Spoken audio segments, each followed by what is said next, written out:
សួស្តីបងប្អូនទាំងអស់គ្នាថ្ងៃនេះគឺខ្ញុំបានមកលេងនៅផ្ទះឪក្មេករបស់ខ្ញុំហើយខ្ញុំក៏បានដើរលេងជុំវិញផ្ទះរបស់គាត់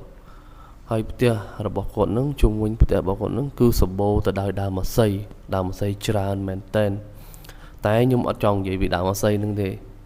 គោលដៅខ្ញុំគឺចង់និយាយអំពីពងមាន់ព្រៃដែលខ្ញុំដើរទៅក៏ខ្ញុំឃើញពងមាន់ព្រៃអញ្ចឹងខ្ញុំក៏ថតខ្ញុំទាញកាមេរ៉ាមកយកមកថតហើយពងមាន់ព្រៃហ្នឹងគឺចំណុចសំខាន់របស់វាហ្នឹងគឺនៅក្នុងគុម្ពអាស័យទៀតបងប្អូន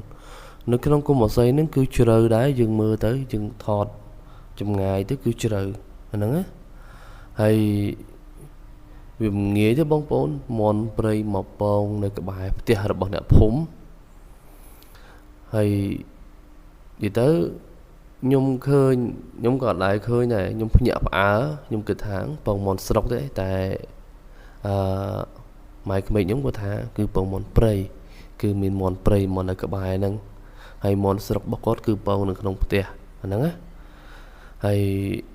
បងប្អូនទៀតខ្ញុំនឹងឲ្យបងប្អូនឃើញនៅពងមាន់ព្រៃ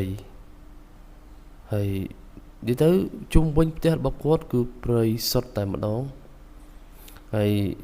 ក៏មានពស់ដែរបងប្អូនខ្ញុំគិតថាមានពស់តែយើងមិនដឹងថាពស់ហ្នឹងវាកាចសាហាវអត់ទេមិនដឹងថាពស់វែកឬក៏ពស់កញ្ញាំងសោមពួកអីបងប្អូនក៏នៅឃើញអញ្ចឹងដឹងហើយគឺព្រៃសុទ្ធតែហ្មង